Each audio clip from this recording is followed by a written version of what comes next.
and welcome back to Star News as we join you with breaking news, folks. This is a first for us. We have a presidential candidate on the set with us, and I want to welcome you, Mr. Virgil Goode, and very glad to have you in the studio with us this evening.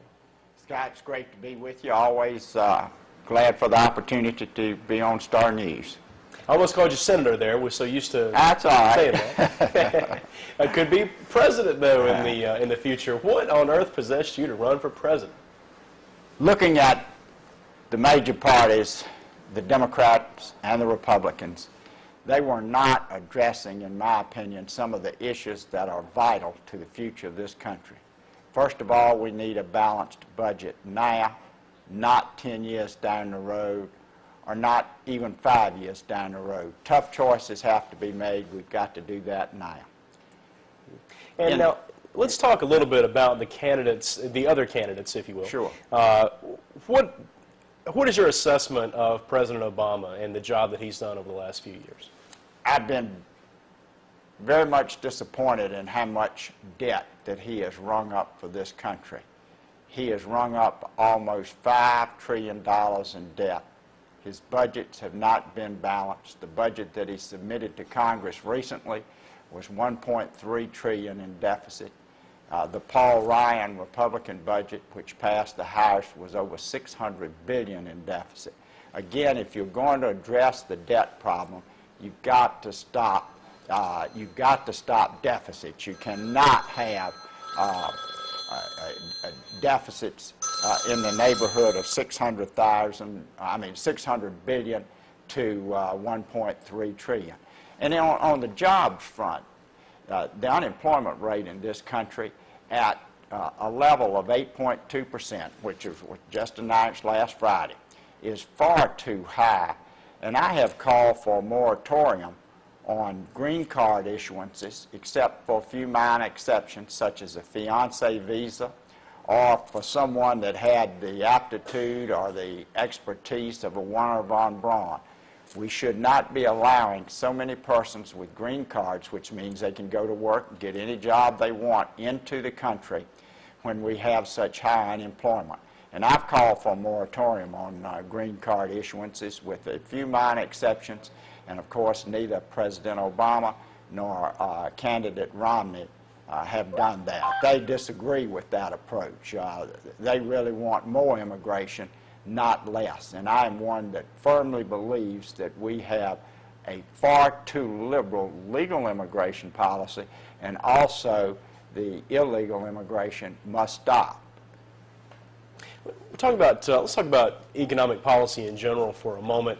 I hear the argument sometimes, and there is some credence to this, I think, that, you know, Democrats and Republicans nowadays don't really seem to disagree that much on the fundamental issues. A lot of the arguing, the banter, if you will, is more or less window dressing, but they all seem to agree on the same sort of free trade agreements, they call them, right, and much the same economic policy. What is your take on that? Is there a fundamental difference anymore between the two major parties? There are, with some in the Republican Party, it's a good deal of difference, but with most, there's not a good deal of difference. You mentioned trade agreements. In Congress, I was always an opponent of CAFTA, MFN with China, PNTR with China, and in the Virginia Senate, I sponsored a resolution to oppose NAFTA. Yet you had Democrats, then it was President Clinton and Congressman L.F. Payne supporting NAFTA. We should have opposed NAFTA. Ross Perot was certainly right when he said NAFTA was a giant sucking sign with the loss of jobs, and that's true. You cannot continue to have free trade that adversely impacts manufacturing. We need to work with manufacturing and be pro-manufacturing in this country, and not give away manufacturing jobs in trade agreements. And so that's a difference between myself and Governor Romney and President Obama. Both of them have supported certain free trade agreements, and they have not done anything to retrench from NAFTA. And as I mentioned before, another big difference is on a moratorium on green card immigration. And on illegal immigration, if you don't do away with the magnets, such as allowing automatic birthright citizenship to the children of illegals born into this country. You're going to have that as a big magnet. It's a big magnet to be able to go to the public schools without having to produce proof of citizenship or legal standing in this country. Huge impact, huge cost on our education system, huge cost on social services. Most persons, if they are a child of illegals, they're going to be eligible for Medicaid, food stamps, public assistance, and probably public housing. And the taxpayers pay for this. We can't have a balanced budget with open borders. Let's talk about perhaps Mitt Romney for just a moment. I saw something interesting recently where I believe former President Bill Clinton described Mitt Romney as a successful businessman. Somewhat surprised to hear him make that comment. Would you agree with that assessment? And do you think, is there some ulterior motive behind him saying this? Well, I certainly can't speak for President Clinton and an ulterior motive, but I would certainly believe that President Clinton was not on message with President Obama when he made that statement. And I'd have to say, you'd have to weigh what you mean by success. He was certainly a success in making money for Bain Capital and those investors in those groups. Was he successful with every business that he redone? I don't know that I would agree that he was. With any types of businesses, you have ebbs and flows, but I'm sure there were some who may have lost their jobs as companies downsized would not say that Romney was a good business person. I guess what you're here tonight to let people know or remind them of is you do have an alternative. I think a lot of times people get locked into this thinking, well, I've got to vote Democrat or I've got to vote Republican, but that's not the case. There are several alternatives, and you represent one such alternative. That's correct. I'm the nominee of the Constitution Party. We're already on the ballot in 17 states, including states like Ohio, Michigan, Missouri. We're also on in Florida, and we're working hard.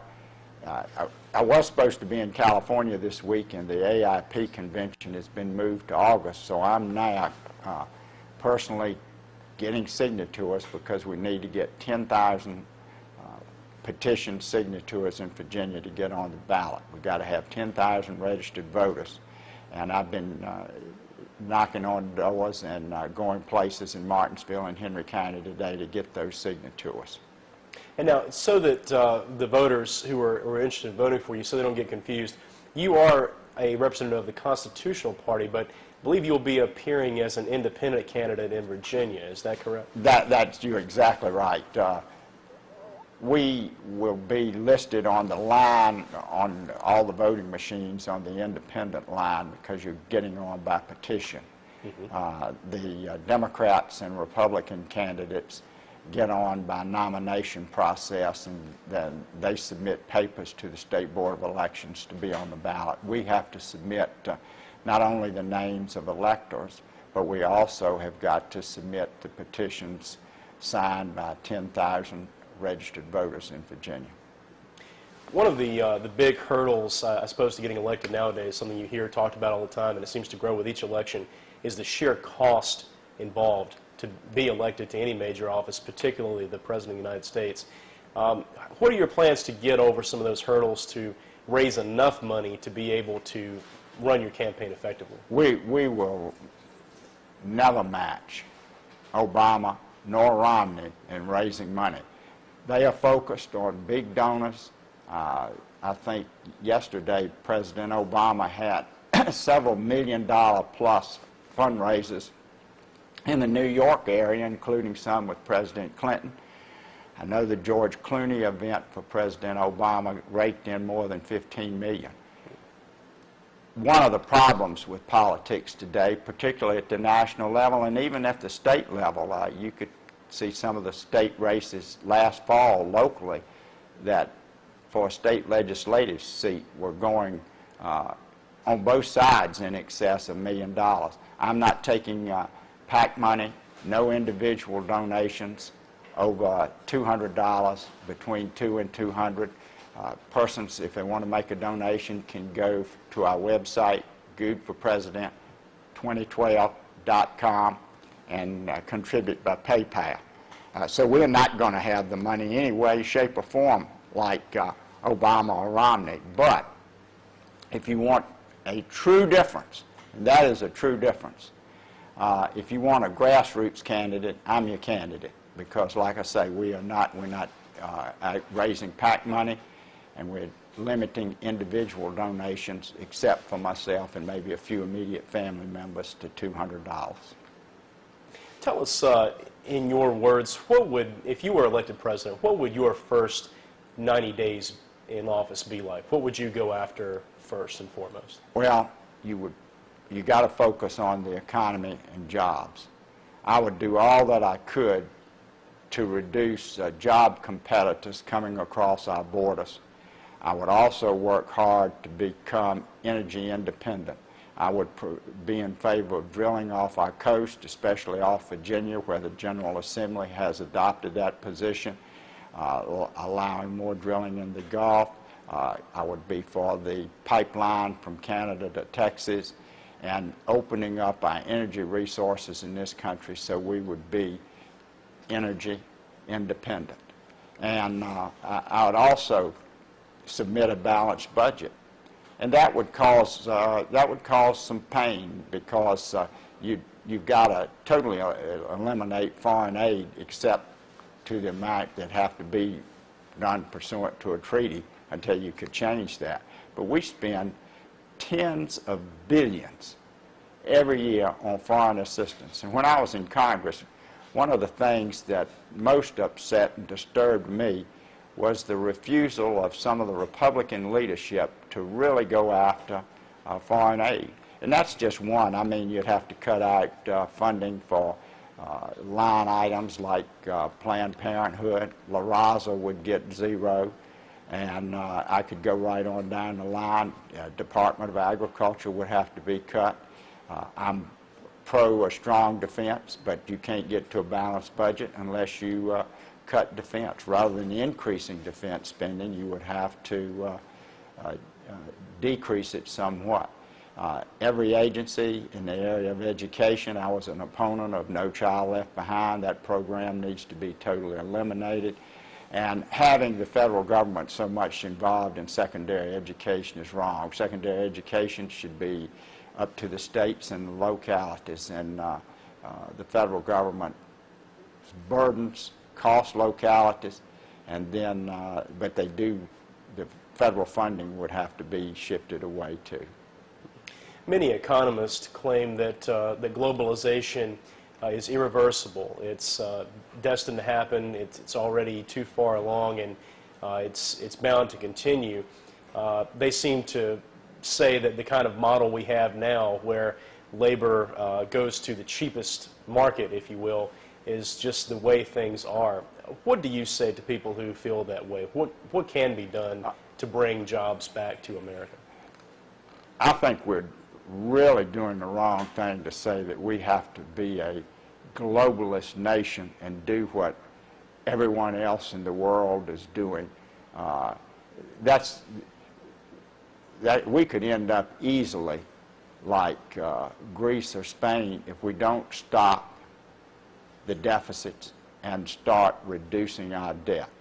And if you've got a globalist view, it's kind of like, well, things are going to work out down the road.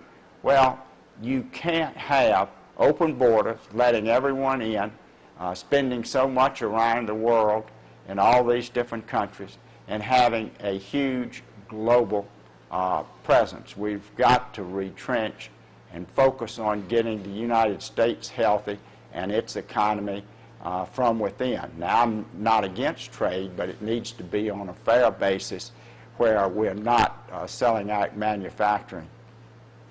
All right. Well, former Senator Virgil Goode, we thank you for being with us this evening. It's a pleasure always to speak with you, and we wish you the best. And, you know, we remind people, it's been a while now, but there have been several Virginians who have been elected president. Maybe it's time for one more. Thank you, Scott. All right, folks.